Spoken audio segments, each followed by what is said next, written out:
बिस्मिल्लाहिर्रहमानिर्रहीम अस्सलाम वालेकुम। अच्छा जी, चलें अब एक एक करके क्वेश्चंस देखते हैं इसके, ठीक है। और इन क्वेश्चंस को हम सॉल्व करने की कोशिश करते हैं। कहीं पर डिस्काउंट होगा, कहीं पर कैश प्राइस होगा, कहीं पर कॉस्ट प्राइस होगा, कहीं पर सेलिंग प्राइस होगा। तो परेशान नहीं होना, देखना है, क्वेश्चंस को असेस करना है और उसके बाद सॉल्व करने की कोशिश करेंगे। तो यहाँ पर हमारे पास क्वेश्चन में कह रहे हैं a florist buys roses at $18 per dozen, ठीक है। अब आपने सबसे पहले तो ये है कि इसके ना जो जो वर्ड्स यूज़ हो रहे हैं ना उसको भी आपने गौर से देखना है। सबसे पहले कह रहे हैं एक फ्लोरिस्ट है, फ्लोरिस्ट फूल बेचने वाला, ठीक है, उसने रोजेस खरीदे हैं एट $18 पर डजन, यानी 1 दर्जन रोजेस खरीदे हैं, 12 रोजेस खरीदे हैं उसने $18 के। तो इसका मतलब ये हुआ कि ये एक रोज़ की प्राइस नहीं बताई हमें, 12 रोजेस की प्राइस बताई है।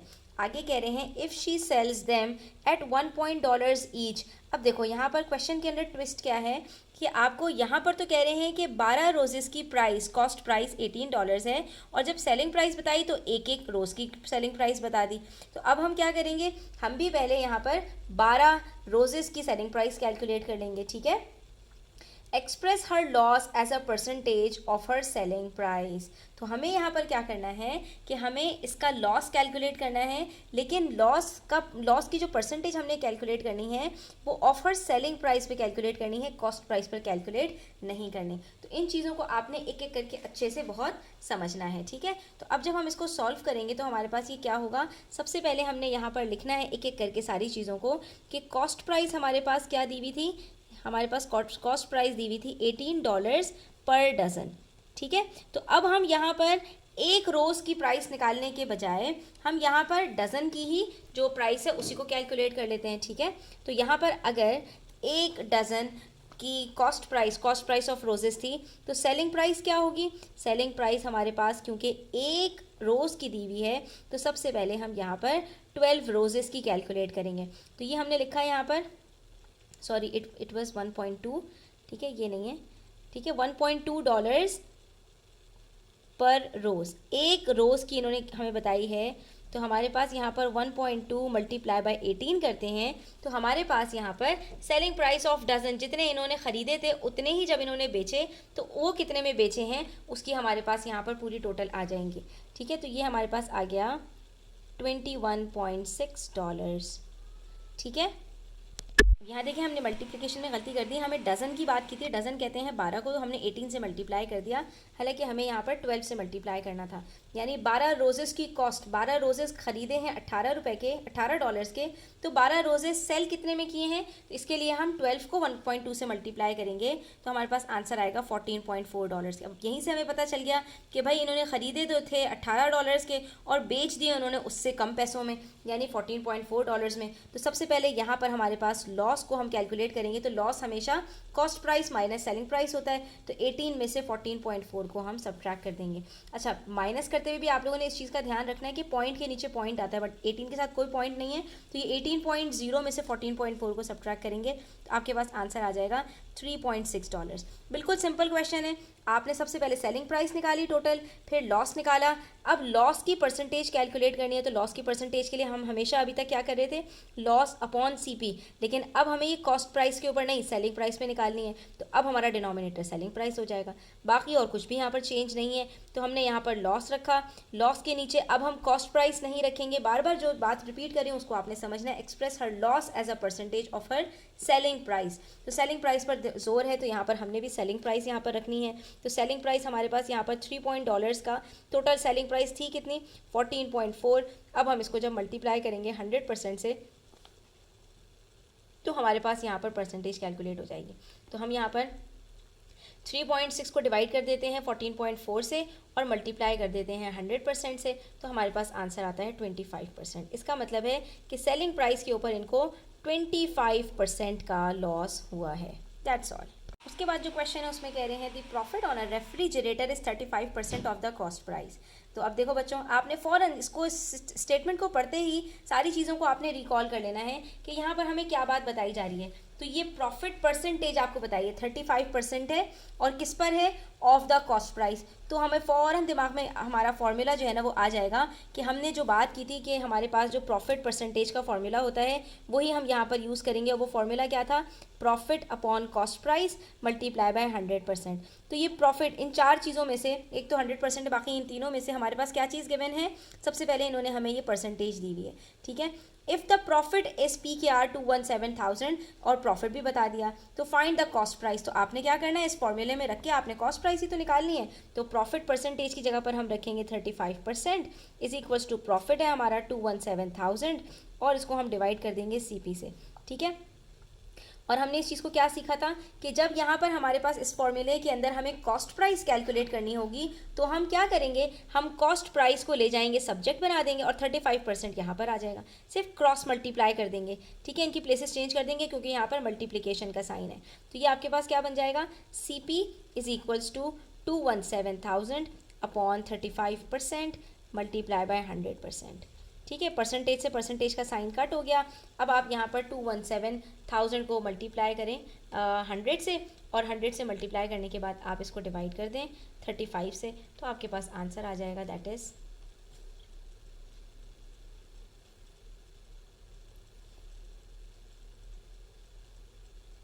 62,100,000, दैट्स ऑल, ठीक है।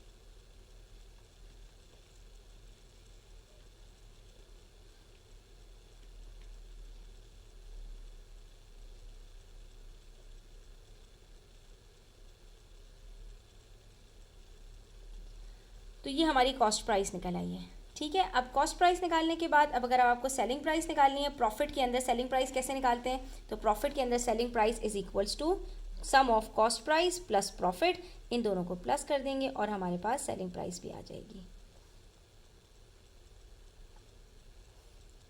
ठीक है। तो इन दोनों को प्लस कर दीजिए, आपके पास आंसर आ जाएगा 837,000, ये सेलिंग प्राइस निकल आई। सिर्फ हमने क्या किया, फॉर्मूलाज को जहन में रखा और इस तरह से क्वेश्चन को सॉल्व किया, तो हमारी सारी चीज़ें बड़ी आसानी के साथ सॉल्व हो गई, ठीक है। अच्छा जी, उसके बाद ये वर्ड प्रॉब्लम हमारे पास है, a trader mixes 2 kgs of butter which cost $8 per kg with 3 kgs of butter which cost $6 per kg। बहुत सिंपल है, एक ट्रेडर है, वो 2 kg बटर जिसकी कॉस्ट 8 पर kg है, यानी उसने 2 kg बटर लिया और हर kg की कॉस्ट $8 है। तो 2 kg की कॉस्ट कितनी होगी, 2 मल्टीप्लाई बाई 8 16, 1 kg की कॉस्ट 8 है तो 2 kg की कॉस्ट 16 हो गई, विथ 3 kgs ऑफ बटर, और फिर 3 kg बटर लिया और इस वाले बटर की, दोनों अलग अलग तरह के बटर्स थे, इसकी कॉस्ट $6 पर kg है। तो अब जो बटर उसने लिया है उसमें 1 kg की कॉस्ट $6 है, तो 3 kg की कॉस्ट कितनी होगी, 18। तो यहाँ पर हमारे पास आ रहा है $16 और यहाँ पर आ रहा है $18, ठीक है। ही सेल्स द मिक्सचर, अब उसने मिक्स कर दिया सारा, तो 16 + 18 करते हैं, आंसर आता है $34, यानी कि उसकी जो 2 kgs और 3 kgs यानी 5 kg जो उसका बटर है, अलग अलग कॉस्ट होने की वजह से उसकी जो टोटल कॉस्ट आ रही है वो 34 kgs है। तो सबसे पहले हम कॉस्ट प्राइस को कैलकुलेट करेंगे, जैसे हम यहाँ पर 2 को 8 से और 3 को 6 से मल्टीप्लाई कर रहे हैं।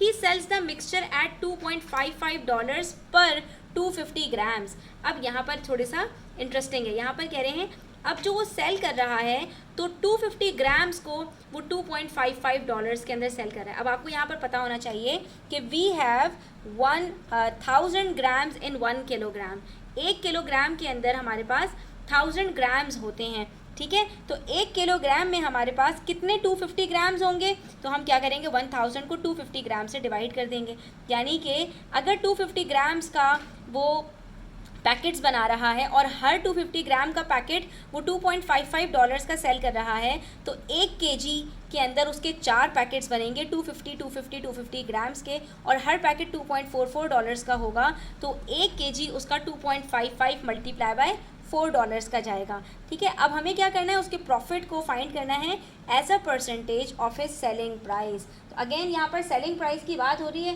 तो हम भी सेलिंग प्राइस के थ्रू इसको सॉल्व करेंगे। अब कैसे सॉल्व करेंगे, चलिए देखिए। हम क्या करेंगे, सबसे पहले 2 kg बटर की टोटल कॉस्ट निकालेंगे।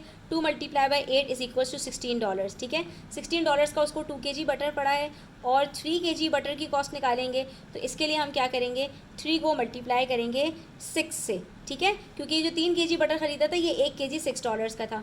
तो ये हो गया हमारे पास 16 + 18, टोटल कॉस्ट उसकी कितनी आ रही है, total cost of 5 kg butter उसका आ रहा है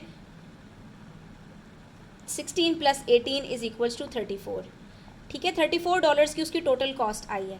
अब हमें सेलिंग प्राइस निकालनी है, तो सेलिंग प्राइस में से कॉस्ट प्राइस को सब्ट्रैक्ट करेंगे, खुद ब खुद प्रॉफिट आ जाएगा, ठीक है। तो सेलिंग प्राइस के बारे में कह रहे हैं, पहले हम यहाँ पर बात लिख देते हैं। Given that selling price is equals to $2.55 पर 250 ग्राम्स, ठीक है। इसका मतलब क्या है, इसका मतलब ये है कि इसने 250 ग्राम्स का एक पैकेट बनाया और वो है $2.55 का।